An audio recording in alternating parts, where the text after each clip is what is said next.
Hi guys, it's Addie and Kenzie from Florida Parks After Dark. So you know what time of year it is. It's Halloween season. Woo! And so what better way to celebrate the Halloween season than by reading one of the most classic Halloween TV specials of all time. It's The Great Pumpkin, Charlie Brown. All right. This is one that I'm sure plenty of you know. So just follow along and enjoy the nostalgia. I know this may not be like our usual Disney ones, but hey, it's a classic.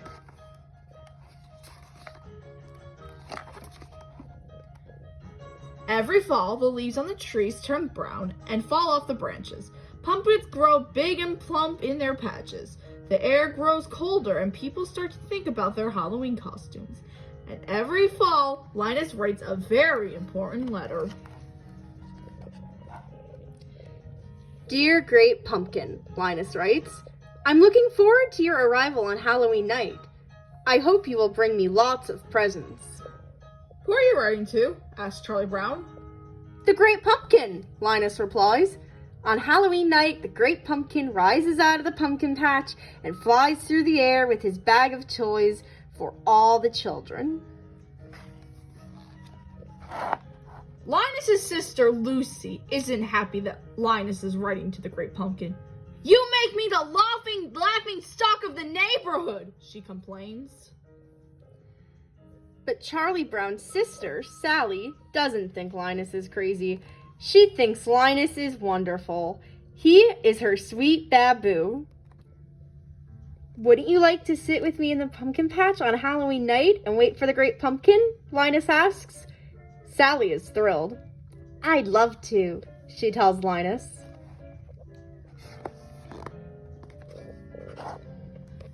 Later that day, Charlie Brown has a surprise waiting for him in his mailbox. I got an invitation to a Halloween party, he exclaimed. Lucy thinks the invitation must be a mistake. There were 2 lists, she tells Charlie Brown. One to invite and one not to invite. Charlie Brown knows which list he was probably on, but he decided to go to the party anyway. On Halloween night, everyone is planning to go to the party, except Linus. My block-headed brother will be out there in the pumpkin patch making his eerily fool of himself, Lucy grumbled. She can't understand why Linus would choose to miss out on all the fun that Halloween has to offer by sitting around in the pumpkin patch. Everyone puts on their costumes. Lucy is dressed as a witch. Charlie Brown is dressed as a ghost, but no one can tell what he's supposed to be because he had some trouble with the scissors. Sally is also dressed as a ghost, and so is Schroeder. They figured out how to use the scissors just fine. Pigpen is dressed as a ghost too. Everyone can tell which ghost he is because a cloud of dust surrounds him. Snoopy walks by, also dressed in a costume. Who in the world is that? Asks Lucy. He's a World War I flying ace, Charlie Brown exclaimed. Now I've seen everything, says Lucy.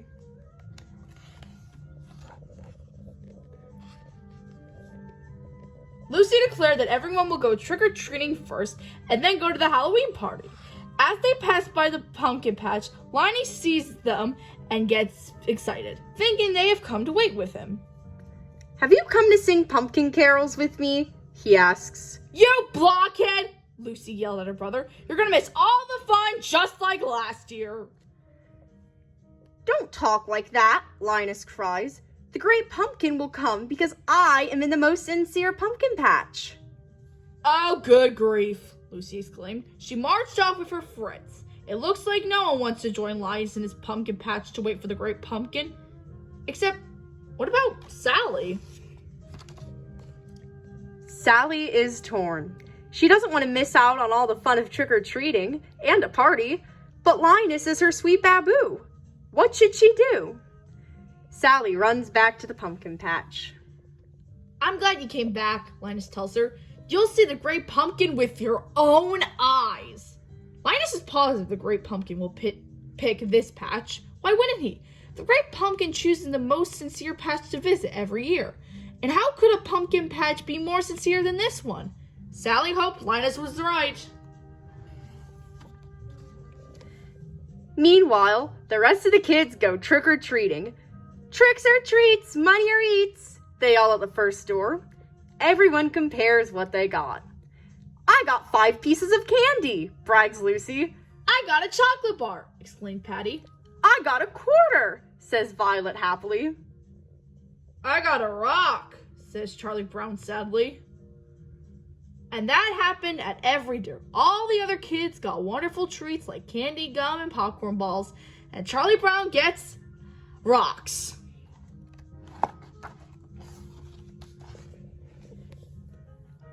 Lucy decides they have done enough trick-or-treating and it's time to go to the party. After all, everyone has a bag filled to the brim with treats. Everyone except Charlie Brown. He has a bag full of rocks. On the way to the party, they passed by the pumpkin patch again.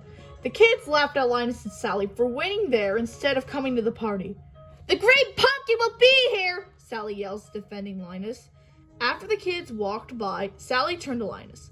All right, where is he? She asked. He'll be here, Linus assures her. I hope so, Sally replied. Think of all the fun we're missing. And the Halloween party is a lot of fun for everyone except Charlie Brown. At first, Charlie Brown thinks his night is looking up, and the Halloween party is a lot of fun for everyone except Charlie Brown. At first, Charlie Brown thinks his night is looking up when the other kids ask him to be the model for the jack-o'-lantern. That sounds like a great honor, but then he realizes that being the model means having Violet draw a big pumpkin face on the back of his head.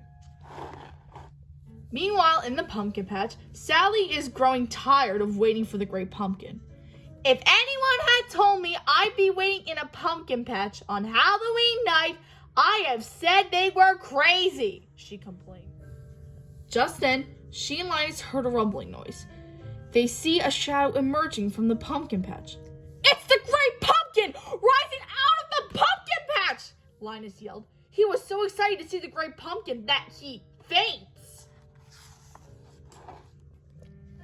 But it isn't the great pumpkin after all. It's just the World War I flying ace on his way back from a very important mission. Linus waked up and asked Sally what happened. I was robbed, howled Sally. Halloween is over and I missed it! She stomped out of the pumpkin patch, leaving Linus all alone to wait for the great pumpkin. Linus fell asleep waiting, and later that night, Lucy comes to bring him home and tuck him into his warm bed. The next day, Charlie Brown tries to make Linus feel better. Don't take it too hard that the great pumpkin never showed up, he tells his friend. But Linus doesn't feel let down. Just wait until next year, he tells Charlie Brown. I'll find the most sincere pumpkin patch and I'll sit in that pumpkin patch until the great pumpkin appears. The end. Classic, classic, classic. So, if you enjoyed this fun little read aloud, remember to subscribe to our channel. We've got a whole playlist of other read alouds like these. Comment and tell us more of what you would like to see. And click the BELL. Click that bell, yup. And as always, have a great day and night or whatever it may be. And have fun finding the great pumpkin for us.